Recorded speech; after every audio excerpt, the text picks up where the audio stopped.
Joining me right now on Kumite TV is UFC heavyweight powerhouse Todd Duffee. What's going on, Todd? What's up, John? How you doing today? Good, good, man. I know you've been in Las Vegas for a while now. Talk about why you're out there and basically more of like the reasons for being at the PI for so long. I went out here a few times over the time I was living out in California, where I love. And honestly, just about elongating your career, flat out.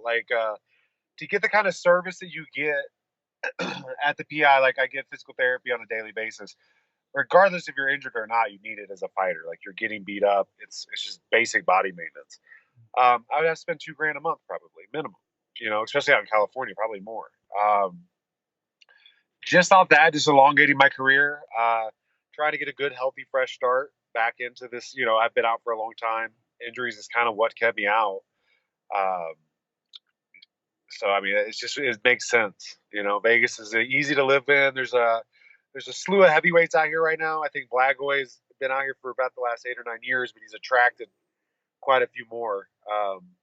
So it's a good environment to be in right now. It's a great environment to be in. What exactly are you doing at the PI? I know you have injuries that you need to get over, or like rehab or maintain, your body, but like what exactly are you working on? Are you working with like the nutritionist and all that stuff? Do you need that? I don't really need a nutritionist, but I do the. I don't have to worry about my weight. I have a good body homeostasis. The physical therapy is great, and then I have the great Bo, and then Matt Crawley also. They do my strength conditioning. It's just great, and it's there. It's easy accessible. I actually do most of my pad work and most of my sparring I do actually in the full real cage, which is nice too because it gives you a real reality. Uh, if you go spar at some of these other places, you're sparring next to six other guys. Might get your knee blown out in the process. It's nice. It's enjoyable. It's easy to get guys to come in. I just sparred up there today. About 2 hours ago, I finished. Had a pro boxer come in for me and a couple of MMA guys. It was great. And they don't mind going up there because it's so nice. They have a great hot cold tub and sauna area too. That makes it kind of like a spa feel. Oh, you need So that, it's fun. relaxation. Yeah, it's just good. It's recovery. With your last injury, getting your foot caught on the corner of the cage, are you more careful now moving forward with your training and who you pick to I don't train like with? training in those big groups like I used to. Like I Mhm. love the big gym environment. I love the relationships you build, the team environment. But like my sparring, I try to I go up to the cage just because it's dangerous. And it limits your sparring too when you're in those rooms because you have to be conscious of everything else that's going around you. So you're not as focused. You're not pushing the limit the same way, um, and getting that real fight feel. So yeah, I mean, I'm still going to Couture's, but that's one of the days I don't plan on sparring hard. Saturdays I spar hard. I go to the PI. I want to go back to, between your first and second run in the UFC, 2010, 2012, you competed in Asia. Now, in two different countries also, like you got India and Japan. Japan has this long rooted history of martial arts. And then you got India that probably when you went out there, mixed martial arts was probably non existent. So talk about that experience.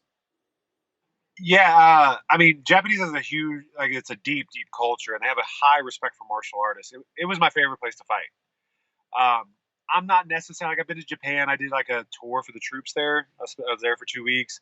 I spent a week when I fought there. I'm not like a massive, I'm a pretty regular American. I'm not like a massive fan of their culture. Like I like it, um, but I'm a massive fan of the way they view martial arts. It was good. It was nice to be treated like a martial artist, and they have a good perspective on what fighting really is. Um, and they're just true fans. It was my most enjoyable experience from a fan perspective. India was just like a crazy show. Um, I remember like the bus was getting chased by like hundreds of guys. Like it was just wild. Um, and and they really have no athletic or martial arts background, let alone fighting. I think what yoga. There's another martial arts they have. The wrestling they Yeah. do, but not really. It's not that. Not throughout the entire country. There's subsections that have some martial arts going on. But that was just more of a life experience. It gave me real good perspective.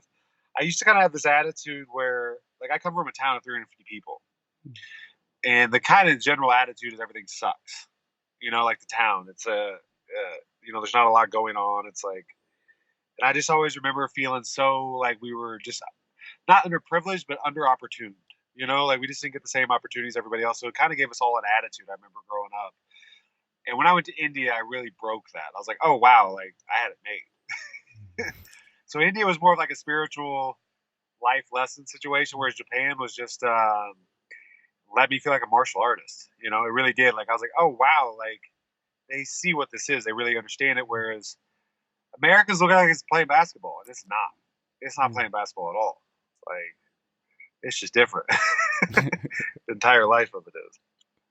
Yeah, I went to India 2 years ago, and I felt the same exact way, man. And I'm not even a fighter, It's just Yeah. reality hits you really hard when you step off that plane and start driving around the city or wherever you're at and see what's going on in that country, and you feel privileged, to say the Yeah. least. Oh, to say the least.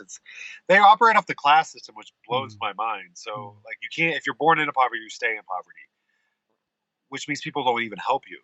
I remember the crazy experience I had was watching a sick child try to get money for his mother while he died, and she wasn't really helping. They tried to like play it up, and I just like really like, oh wow, like the levels of life, I guess you'd say, made me feel very, very lucky. Yeah, definitely. Now, I mentioned earlier that, it was like between your first and second run in the UFC, you've been out for the last 4 years. Do you feel like this fight coming up, your return, is like your third run? Yeah, it is, I guess, the third run. I don't feel like I really left the sport. I had that knee injury that kind of like messed me up. I had the shoulder, but I've been involved and been around. But it's different. It's an entirely different division. It's way more stacked.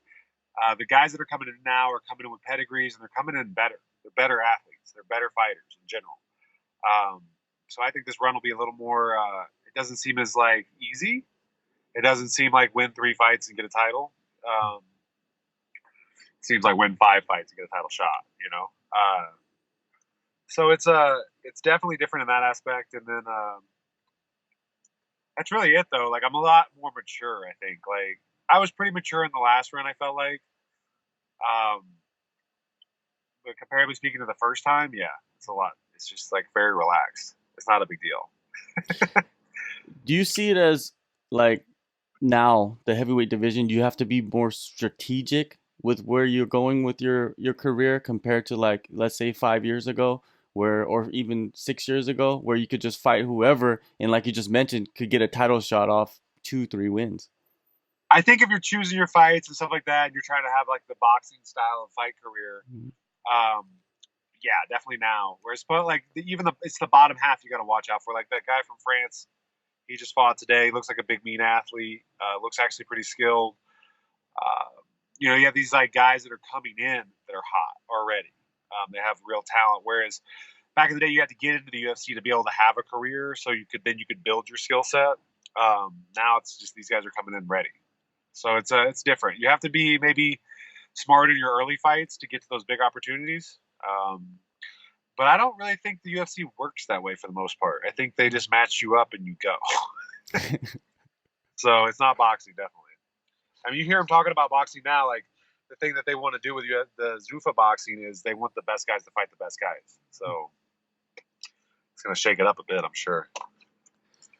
Well, if anybody follows you on social media, they know that you've been training for the last 4 years. You've been in all the major camps, traveling around, watching the sport most likely. Any surprises, any guys in the heavyweight division where you thought like, wow, this guy made a resurgence or this youngster is doing great? What do you think? Uh, more disappointing than surprises because there's a lot of guys I had like as a fan, like I was excited about. There was a couple guys that definitely came out.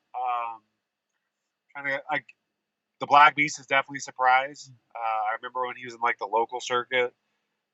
It's like, oh, this guy's big, but he doesn't have a lot of skill. That guy's got a really high fight IQ, legit.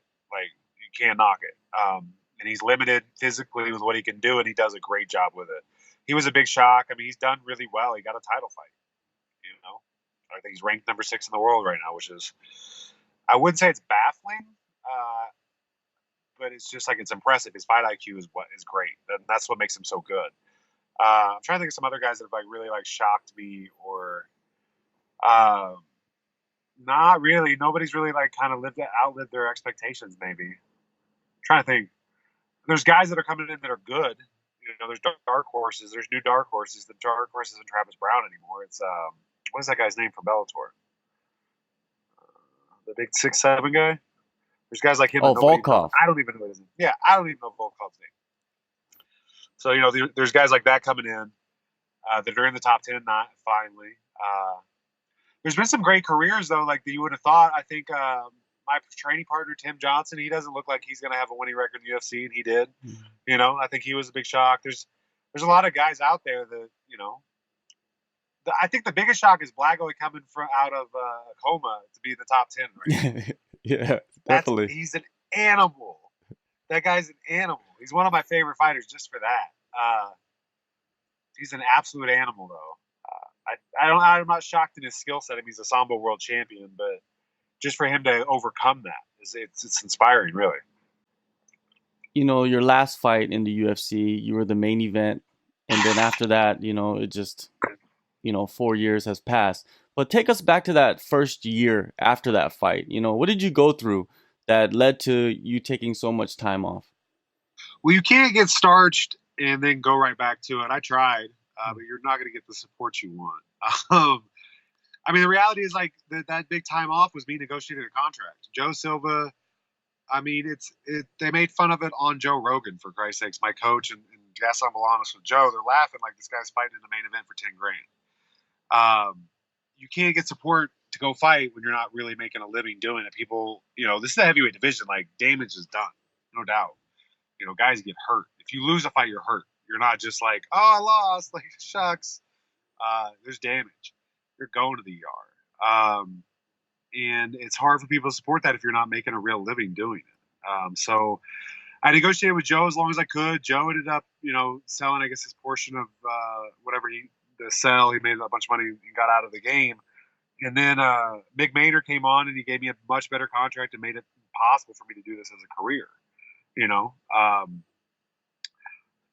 mean, I remember like Joe offered me an extra, he added $2 grand to my contract. Hey, great fight. Let me bump your contract up to 12. So it's just, I just did not have the support around me to support that. I wanted to fight. I told Joe, like, hey, dude, I'll be training every day. Let's work on this. Thank God Mick, got hired on, and he made it work for me. I really appreciate it. Mick understands heavyweights. He loves heavyweights. He did a great job with the heavyweight division with Legacy, and now he's resurging this heavyweight division. If you're watching him build it, I think he's doing it. I personally am impressed with he's doing a real job of it, Was there any moments, when you were renegotiating your contract and they weren't offering anything that was, that you felt like is worth your value, how much you're worth?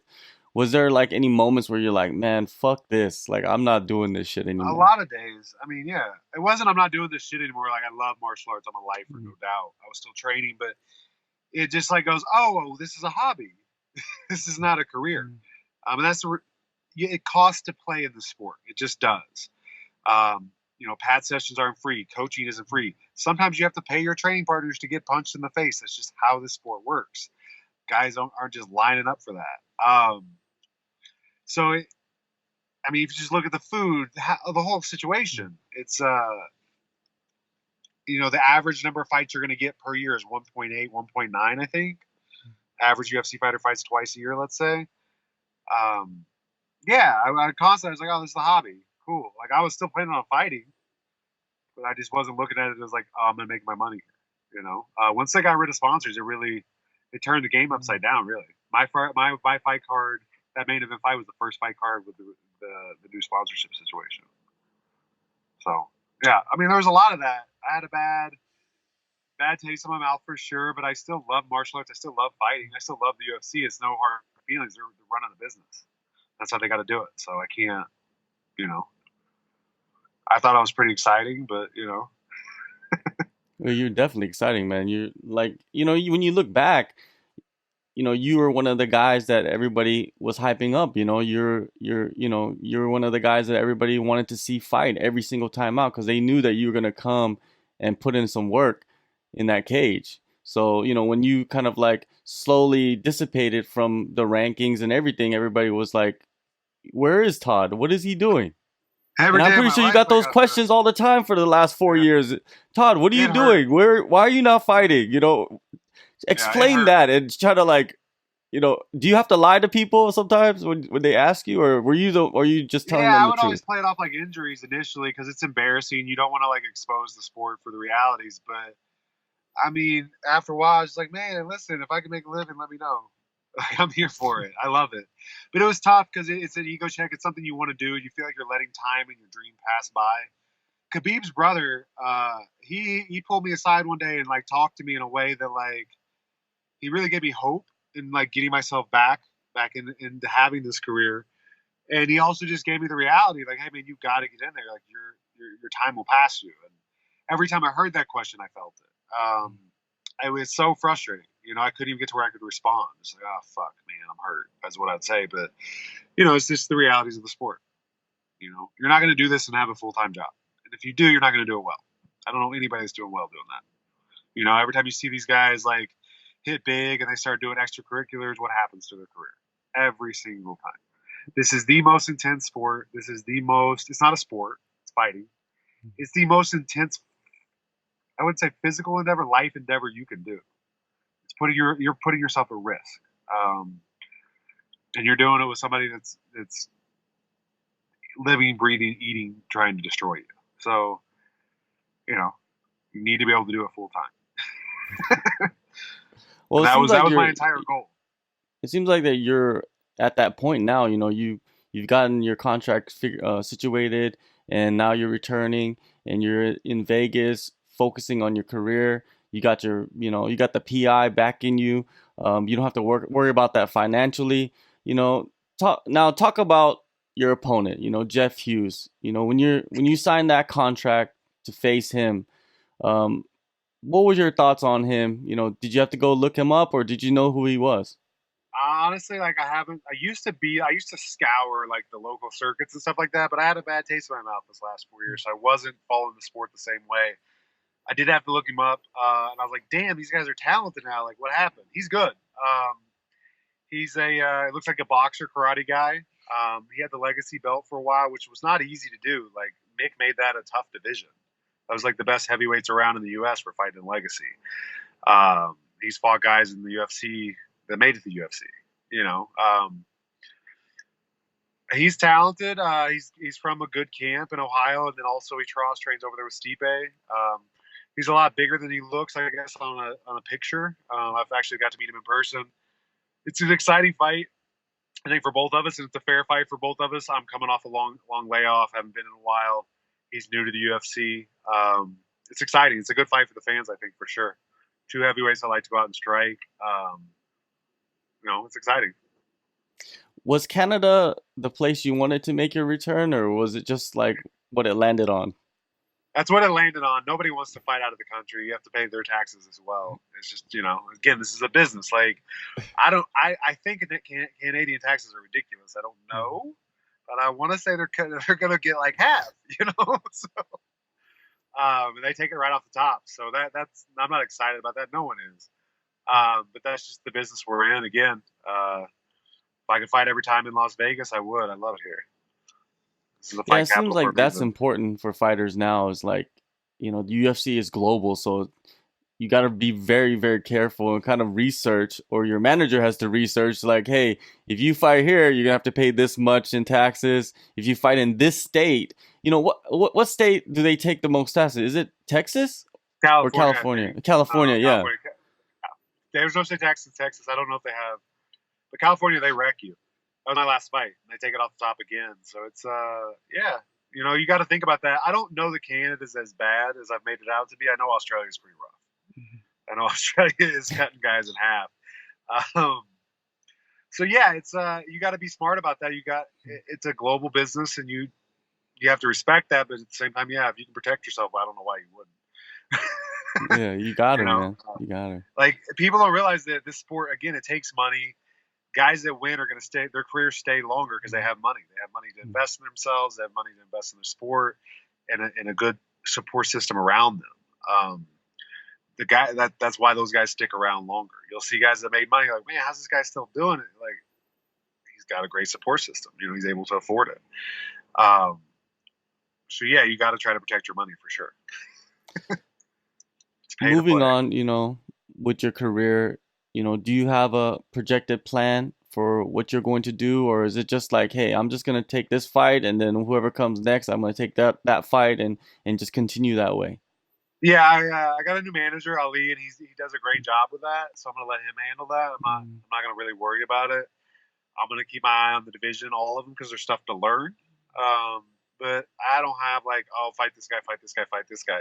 Ideally, I fight Jeff, I win. I go fight somebody in the top 15, I win. I go fight somebody in the top 5 to 10, I win. You know, I want to climb the ranks. I'm not 22. I'm not trying to hang out. I'm trying to fight, make money, and make a name. Um, so yeah, ideally it works out like that. That's the perfect scenario, right? Fight for a title in 5 fights. And that's what Francis did, right? Maybe 4.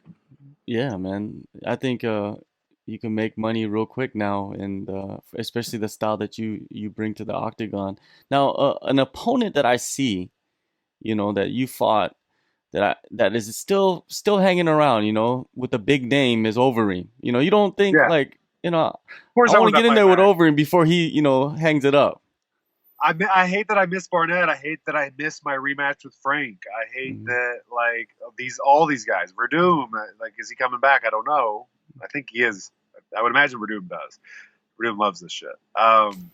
You know, I've got to train with a lot of those guys, but you want to fight them. You know, I missed Mark Hunt. These are great fights that I should have had I had a better managed career. Mhm. But I allowed for certain things to occur, and here we are. So I got this new breed that's probably a lot tougher, to be honest with you. Division's way more stacked. It's way more difficult to get through. But I'm excited to do it, man. I think be a part of the ESPN era is a big deal for me. Just like knowing that I come from the 2006 2005 era, you know, pre tough, and just to see us here on ESPN is exciting. It's fun to be one of those guys. I kind of consider myself a pioneer. I've been doing this for 14 years. So you know, of course I want Overeem. Of course I want, you know, if Verdum sticks around, I want that. You know, I want all those fights. I grew up watching them. They're peers, and they're great fighters. You want to test yourself, you know. So yeah, I definitely want those back. DC, he's going to defend his heavyweight title versus Stipe in a rematch. I think next weekend. Yeah. Do you see, DC like getting that knockout against, because it came pretty easily, to be honest with you, in the I wasn't first fight. easy. Like Stipe made it a fight, but it just was short. It was a short-lived Mhm. fight. Um, I don't know if they'll knock him out. I know DC packs real power at heavyweight. I've seen both DCs in the gym, and there's a difference. There's a stark difference, honestly. I don't even know if he's aware of it. Because I would used to say, oh, but DC don't really hit that hard. You know, I tell him, I don't really hit that hard, bro. But that's when he's a 205 or he goes up to heavy. I'm like, God damn, he's got heat. Not only that, he's got speed, the most important thing. And with his speed and that weight behind it, he puts guys out. I mean, I just watched his knockout over Bigfoot recently. You know, he's got real power and he's got real speed. So he could definitely do it again. I think Stipe is going to make it more difficult. He might kind of come in with some kicks now, have a little more confidence in his wrestling. Um, Even in a dogfight, I just see DC winning. He's the better wrestler. I've I've trained with Stipe. We used to spar the same boxer back up in Colorado, Devril, and I don't think he's as good as a striker overall as DC. Um, he got away from his Muay Thai base. That's what I think he was the most impressive to me as far as like watching him on film. I just don't see it. It could happen. It's tough to be at DC's age and to be at the high level competition he's been at for as long as he's done it, along with his announcing gig and all the things he has going on. But I think if they fight 10 times, DC wins 9 out of 10. You know, it's a good stylistic matchup for him, and I helped I didn't help. I was a part of his beginning of his training camp out when he first started for this fight. So I saw him, and he's dead serious. And then I've talked to, like, Blackway went out there. He's in great shape. He looks good, and he's focused. You know, like, DC's a competitor. He keeps talking about retirement. I just think it's bullshit. I don't think he'll ever retire. I think he'll retire when he can't, like, compete anymore physically. And I've seen it. He's fine right now. You know, so I think he'll win or lose. I think he's going to stick around for longer than he'd like to admit. Yeah, I think the fans would love for him to stick around and fight whoever comes next, even go back to, 205. I There's want to always see him that when they're John on. Jones fight. Huh? Yeah, I hope he stays at heavyweight. He's a better heavyweight. He's got Hmm. that power. Yeah. It's real. He cracks. He's shown it in fights. I've felt it in the gym. And he can wrestle with anybody. I'd like to see him stay heavyweight. I think he's going to have a longer career staying up there anyway. Just those weight cuts are no good for your body. They're not good for your brain either. Yeah. And So everybody wants to see that Ngannou fight. Everybody wants to see, like, what can DC do against Ngannou? yeah, He's looking unstoppable now after he got that loss, and kind of like pretty much was reborn, after that loss, against Stipe, and realized, like, hey, I need to work on a few things, and he went back and fixed those things, and now he's just like, he's it's a just beast. scary. Yeah, he's scary. I think He's out every there, heavyweight right? is scary. In Vegas? Yeah, he's out in Las Vegas. I think he goes back and forth. I'm not sure what he does. I haven't really he's in. I see him around the PI some for sure, but I don't. I haven't really trained with him. I don't really plan on training with him, to be honest. Yeah. I want to fight him. I'm supposed to train. Yeah. So I honestly don't know. I know he's out in Vegas though. Yeah. So Were you with DC during the Strikeforce days? Were you training with them back then? yeah, I think that's when I started. I think right before that heavyweight tournament, Yeah. Yeah. maybe right around that time.